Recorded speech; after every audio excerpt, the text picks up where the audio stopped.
bake a cherry pie, Billy boy. Can she bake a cherry pie? Charming Billy. She can bake a cherry pie, quick as a cat can wink her eye. She's a young thing and cannot leave her mother. Well, Granny, did you pick out your spot yet for the garden? Yep. I kind of favor a patch right close here to the house. I'll plow you up something there directly. Yeah, just enough for some onions and taters and some rudibakers. And a few rows of corn. Paul? Morning, Granny. Paul, can I help you with the plowing and the spades? Well, Ellie, I'd rather you put on one of them pretty dresses that Miss Hathaway got you. But, Paul, I can plow better in these clothes. Plowing. You know, Ellie, I'd like you to wear one of them dresses kind of regular. Wouldn't you, Granny? You're mighty fetching in a dress, Elly. Prettier than a tub of fresh churned butter.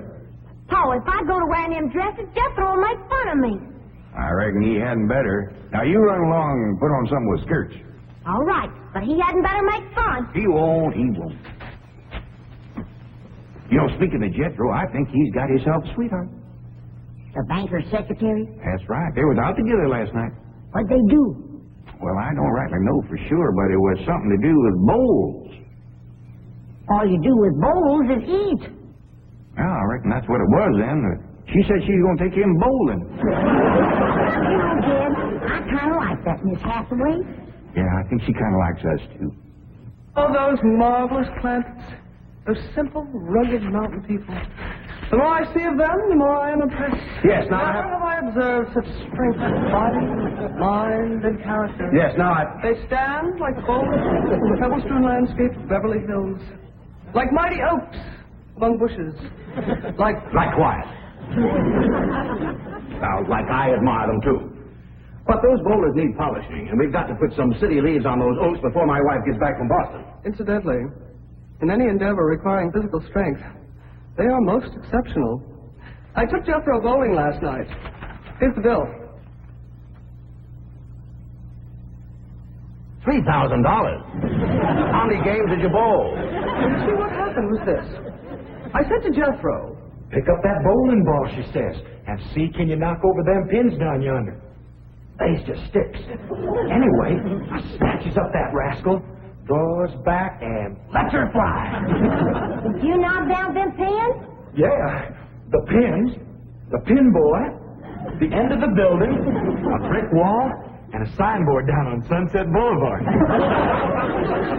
bet you Miss Jane didn't do that good. Well, she didn't even try. She just looks at me and says, "Jethro, you're strong as an ox and twice as handsome." Ain't no two ways about it, Granny. That city girl is sweet on this boy. I reckon so, the way she's bragging on his looks. You are handsomer than an ox. Thank you, Granny. Cousin Ellie, you're a city girl now. Do you You think... see that, Paul? I told you this would happen if I took to wearing these dresses. If you call me that again, I'll turn you every way but loose. This ain't nothing but city gap. Elly May, climb it! Get up from there or you're going across my knee. And just so you're going across mine. What did I do that was so all-fired bad? In that dress, she looks just like a city gal. You dare! You better go out there and see she don't hurt him.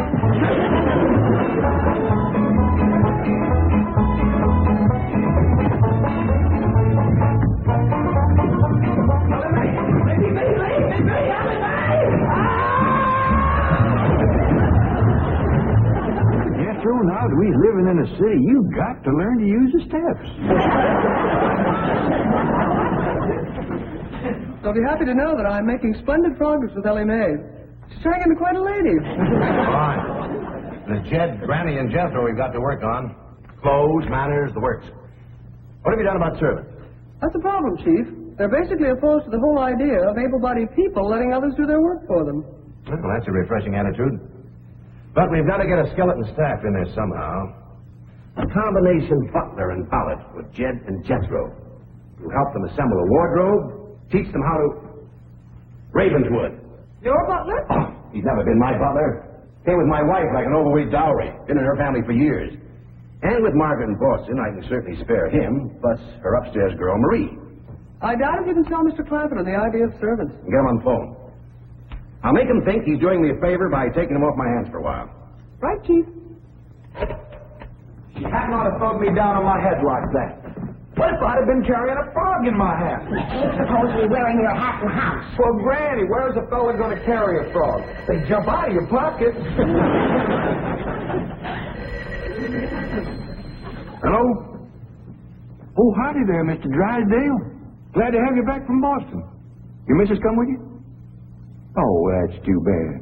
I know her and Granny hit it off like two sows in a mud waller. Yes, I'm sure they would. No recipes? No, my wife doesn't do much cooking. No, I doubt if she ever made grits and hog jows. Well, how about mustard greens and possum belly? No fooling. Pone and squirrel shank? Boiled chicken home. Well, say, she don't do much cooking, do she? No. Well, the reason I called Mr. Clampett is I have a butler. Well, he really belongs to my wife's family, but he's been with us ever since we were married. And I was wondering if you'd let him come and stay with you for a while. You mean board with us? Well, I guess you could call it that. Who's going to board with us? Just a minute. Some kin of Miss Drysdale named Butler. Oh, why, we just... That's that no good fat rascal that wouldn't let Elly and me in to help Miss Drysdale when she was sober now. Hello? Granny was talking at me, but she's done now. Oh, no, she ain't. Listen, Granny, let me hear the man out, and then we can talk it over. Yes, sir, Mr. Drysdale, I'm a listener now. Well, in addition to Ravenswood, he's the butler, you can also have my wife's upstairs girl, Marie. Margaret may be away for some time, and I have absolutely no use for him. Well, I sure would like to oblige. Me and Granny will talk it over, and I'll call you. Oh, thank you. You'll be doing me a great favor. I'll be glad to help out when I can. Thank you again, Mr. Clampett, and goodbye.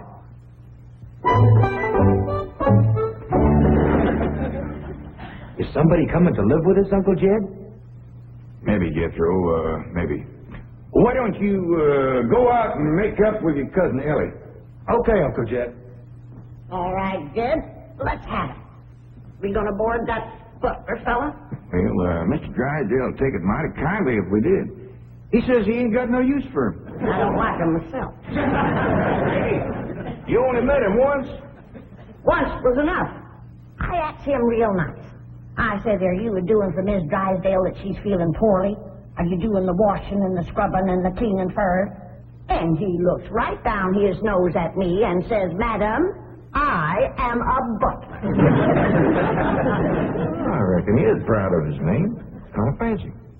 Ravenswood Butler. I don't care if it's Stonewall Jackson. And I think Mr. Drysdale has a lot of gall to ask us to take his wife's kinfolks off his hands. Well, now, I'm mighty beholden to him. You know he's keeping my $25 million in his bank, and he ain't charging me one penny to do it. You didn't ask him to do it. Granny, if it was just Mr. Butler, I might agree with you, but there's a sad side to the story, too. What's that? Well, you've heard of Mr. Drysdale speak of his stepson? That's his wife's boy by her first marriage? The one they called Sonny? Yeah. Well, it seems she's got a girl, too. And there must be something wrong with her. What? Well, I don't know, but they keep her upstairs. No. Yeah. He spoke of her as my wife's upstairs girl. The poor thing. Her name's Marie, and he'd like us to take her and Mr. Butler. Doggone it, Dad. We got enough to do to take care of this big place without... He didn't say what was ailing her, huh? Well, no, but if you ask me, they ain't eating right over there. No. You know what Mr. Drysdale told me? What? His wife ain't never cooked grits and hog jaws. Go on. That's a fact. Nor mustard greens and possum belly. Nor pone and squirrel shank. Nor even boiled chicken hog. Land of mercy. You can't hardly blame Mr. Butler for getting a mite cranky. Man don't eat right, he gets that way. I reckon it won't do no harm to take him in for a spell. Granny, for such a little woman, you got an awful big heart. Well, I feel sorry for the poor girl. But the first time that fancy pants Mr. Butler looks down his nose at me, I'm gonna chuck him in the cement pond.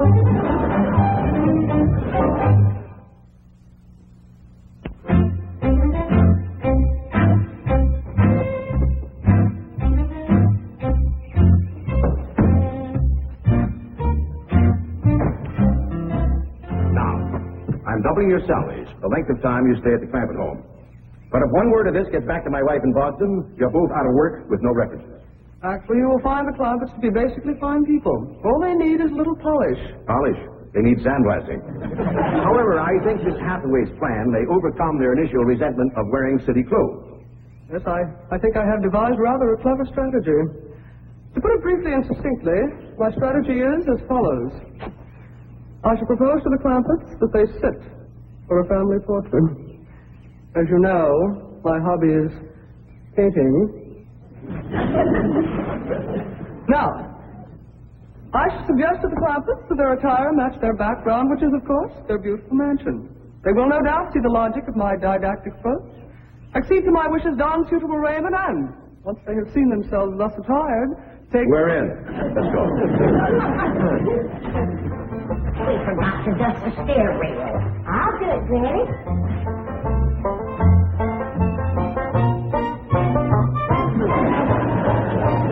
Right.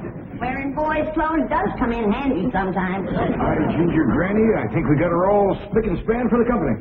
Same, a speck of dirt, no place. Can I go swimming now? Me too? As soon as we help Granny clean up the kitchen.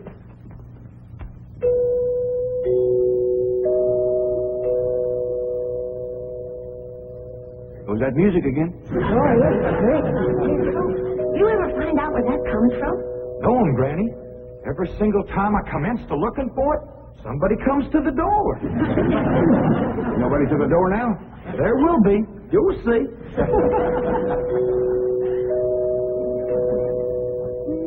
Doggies, that's nice. Don't pitch in and see, can we find it? You're wasting your time. I'm a-telling you. Before you can find it, somebody will come to the door. There, you see? Happens every time. I remember, Ravenswood. I'm counting on you. Don't fail me. You have my word, sir. I've been butler and valet since boyhood, as was my father before me and his father before him. And I've yet to meet the man or woman who posed a social problem too difficult for me to handle. That's the spirit. Howdy there. Remember me, Mr. Butler? Go! Come back! You gave your word! Come back, you coward! Come back here! I'll cut off your friend's benefit! Ravenswood probably forgot something. He'll return shortly. Meanwhile, this is Marie. This is Drysdale's upstairs girl. Marie? Lady Clampett? Howdy. Jethro Bodine? Elly May Clampett? And Grandma Clampett. No, ma'am. I am a Moses. Pardon? Granny's related on my wife's side. They's the Moses family from Tennessee. Then your name is Granny Moses? Grandma Moses. That's right. There was a very famous Grandma Moses who painted primitives. I've whitewashed a few myself. I'll show Marie to her room. Listen, Marie, honey. Over here, you got the run of the house. You don't have to hide upstairs. Ain't nothing wrong with that girl, but want some good cooking will cure her. She's half starved. Poor thing is so weak her knees keeps a buckling on her. Kind of pretty, though, for a skinny girl. Just wait till she gets a mess of Granny's grits and hog gel. That'll fill her out. Till I'll get some of cooking. Guess that butler fellow will be coming back directly. Oh, and Granny, we have some of that salted down possum belly that Ma sent us? Well, I reckon it is kind of a company meal. Granny, open up a jar of them pickled crow gizzards. Now, Jed, we don't want to spoil these folks. They might get to thinking we eat like that every day. Baby, will you do something nice for me? Sure, Paul. Will you go get into that pretty dress again? Oh, Paul, Jethro makes fun of me. No, I won't, Elly May. Cross my heart. Why, That's my darling. Thank you. And then you be real nice to Marie. She's had a bad life. I'll be nice to her. She's pretty. Let's all be nice.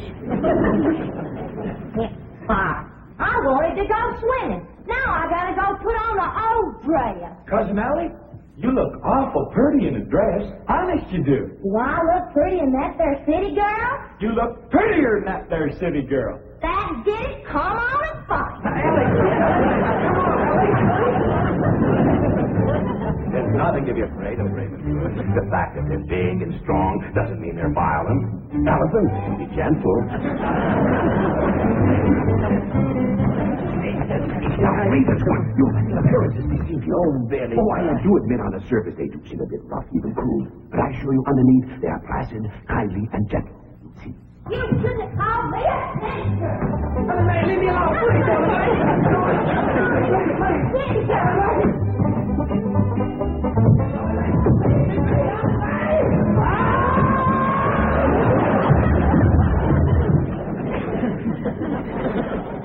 Mr. Butler, don't never say anything nice to that girl.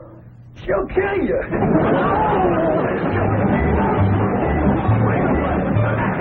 Come back! You promised! I found your granny when Mr. Drysdale said he didn't have no use for Mr. Butler. He sure wasn't fooling. I just seen him cut through the brush chasing him with a stick. Mr. Butler gets sassy with me, I'll chase him with more than a stick. Dad, Ellie throwed me down on my head again. If she don't stop that, I'm gonna get a headache. What's wrong with her, Jethro? Golly, all I said was she's pretty. That ain't no call to bust a fella's head. How's it going? Oh, howdy, Marie. Hi, Marie. Are you hungry, darling? No, madam. I'm whopping up something here to just set your mouth to watering. Put some strength in your limbs, too. Tell her what it is, Granny. A great big mess of grits and hog jowls. And salted down possum belly. Old pickled crow gizzards. How do you like that? Don't tell me that child ain't hungry. Why, she's ready to drop in her tracks. Set her at the table and I'll dish up a mess. No, please. I only came in to bring you a message from Miss Hathaway. She's preparing to paint a family portrait. And she wishes to know if you all will sit for her. May I tell her that you will sit for her? Well, yeah, I reckon we'll do that. Merci.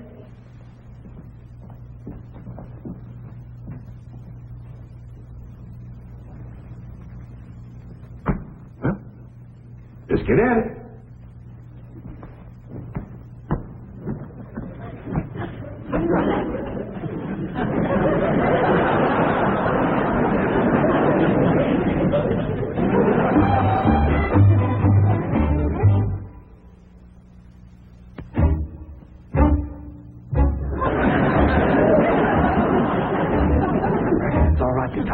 Sitting? Yeah, I reckon. Found out something about Marie.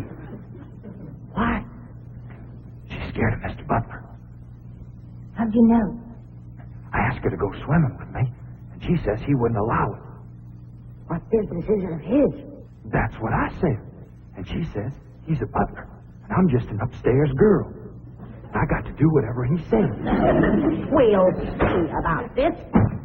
Oh, Denise. Let's get Mr. Drysdale, find him, and give him a whooping. Oh, Kitchen Granny. Harry, you go put a dress on like you promised. Uncle Jed, I'm going swimming. If I see him, I'll fetch him in. Don't go jumping in with your clothes on again. Well, I won't, Uncle Jed. Miss Hathaway, she gave me a present last night. She says it's something special for her to go swimming in. What'd she give you? Oh, pair of trunks. You go swimming in the cement pond. Boy, it's too big to go swimming in a trunk. In a pair of them. I got a feeling that Mr. Butler feller is going to be trouble. Yeah, we can handle him. Well, I still say that I think Mr. Drysdale has a lot of nerve to ask us to board his wife's relations. Maybe he's just fed up. Man can get awful tired of having his wife's skin underfoot all the time.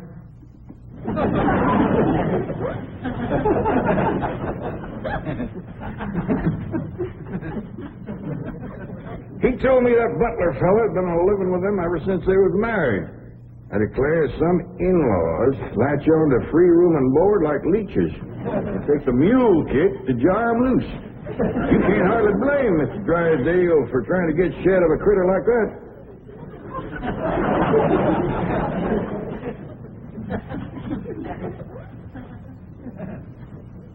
Is that the way you feel? You bet it is. I'll see how fast I can get packed.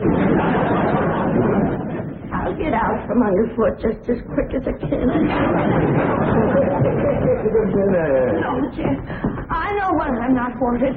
It don't take no mule kick to get shed of me. Granny, I wasn't talking about you. We couldn't get along without you. No, Jeff.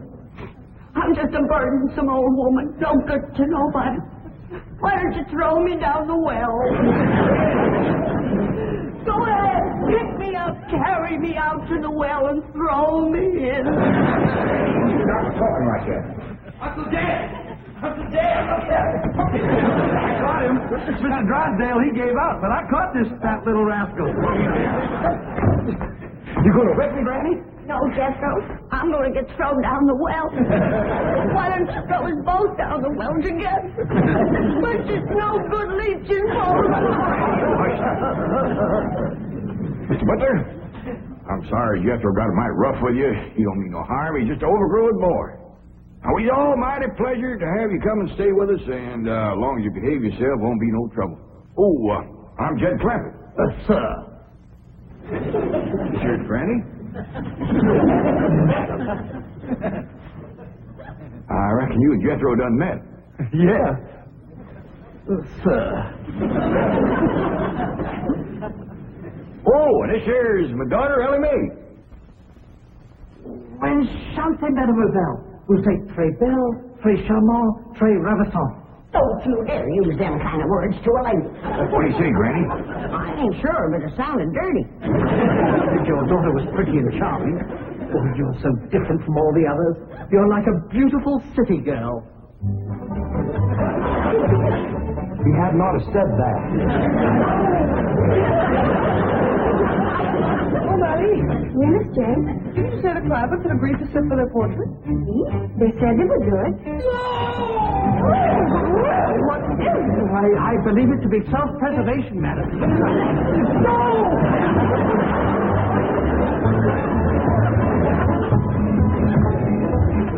Don't take him to stairs, she'll catch you sure!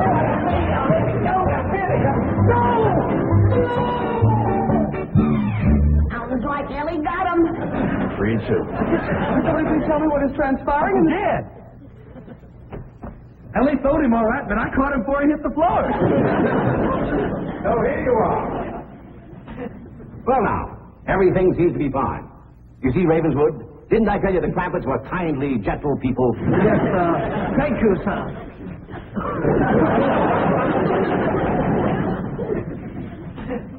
We're going to have to feed up both of them, Granny. His knees is buckling, too.